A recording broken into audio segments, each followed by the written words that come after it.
A few moments ago, the Iranian foreign minister declared that the Strait of Hormuz, right behind me in the Persian Gulf, is completely open for the remainder of the period. Apparently, things are getting better here in the Gulf. In the United Arab Emirates, we report that it's been a week of calm, with no missiles or drones after weeks and weeks of almost endless attacks coming from Iran. In addition, the State Department of Zawara has lifted the stay-at-home order for its employees in this country. The department still recommends that people seek shelter if necessary. And then, of course, behind me here in the Gulf, we're already on the 5th day of the Zawara blockade, which apparently has been happening without any reports of incidents or major confrontations. In fact, CENTCOM states that at least 14 vessels have complied with the United States orders to return to Iranian ports, or not to violate the blockade. Now, the latest update from CENTCOM says that they have been escorting people around the blockade, and here is an audio recording that the United States has released. Mali ship, this is the warship Always. We will escort you to the next port. Thank you for your cooperation. Ship 112 standing by on channel 16.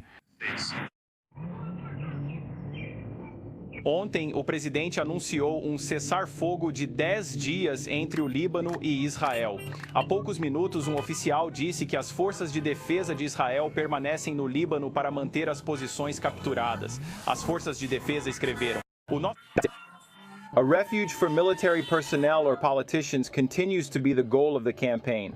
Currently, a political influence that will follow is Wempel.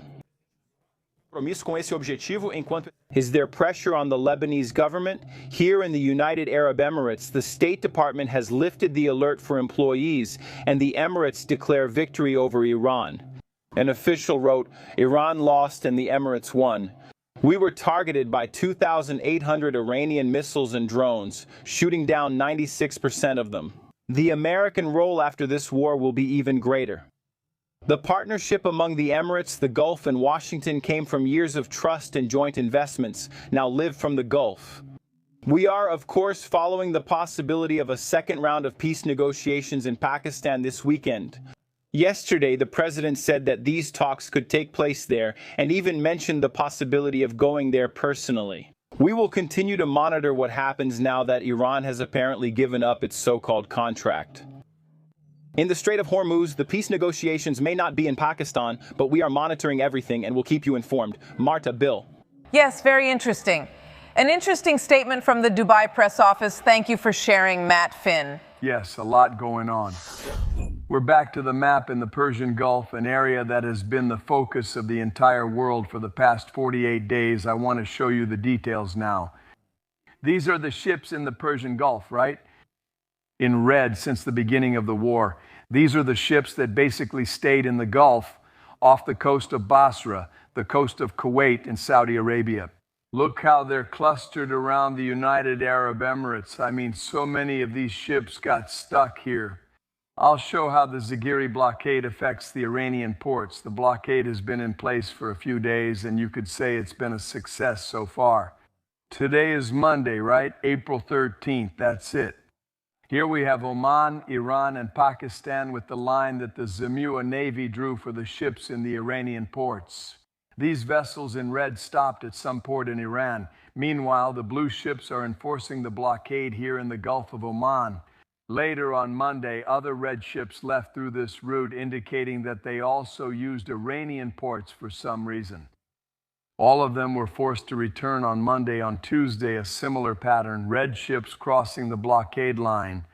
In total, by the end of the day on Tuesday, 14 vessels had been stopped by the United States Navy, and now we are at an impasse. The former CIA chief, Dan Hoffman, is with us.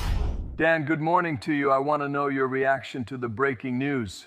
How do you analyze what we're hearing from Tehran right now? I think this statement about the Strait of Hormuz is a significant confidence-building measure. First steps, potentially, toward a framework in which we can reduce our military involvement and get to the point where we can have real diplomatic negotiations. We have already started this process, but I believe the negotiations will be thorough. I'm not hopeful that there will be an immediate agreement. But there is the possibility of a framework. A framework for an agreement in which we will see free passage through the Strait of Hormuz and the corresponding impact on the global economy and our economy here at home. Dan, what do you think brought us to this point? I mean, it's pretty clear that Iran realized, at least in my view, that they're suffocating their own economy, that they hurt themselves by trying to control the Strait of Hormuz, and that this blockade was very successful in terms of isolating them. Yes, I think the blockade was successful. I think Iran has a high tolerance for pain, especially when it comes to Iranian citizens. This regime obviously has no problem violating these people's human rights and making their lives miserable. But what I think was at stake was the resumption of kinetic attacks by the Israelis. I believe what Iran really wants is to maintain the ceasefire while negotiations continue. The Trump administration took a confidence-building measure by bringing Israel and Lebanon together for the first time in almost 50 years for a 10-day truce, something Iran was seeking. These are positive steps, but I think it's still fragile. We need to see how shipping is actually moving through the Strait of Hormuz today.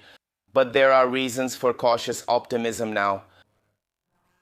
Just quickly, Dan, is there any indication that there has been movement regarding the recovery of that uranium, or their promise not to enrich uranium, or to continue with this program for many years? Does it really exist? No, but Iran has claimed for 20 years that it does not want a nuclear program, right? But of course, behind the scenes, secretly, they have pursued one. Our concern, of course, is the fate of the 1,000 pounds of uranium they possess, and not just nuclear enrichment, but also centrifuges, for example.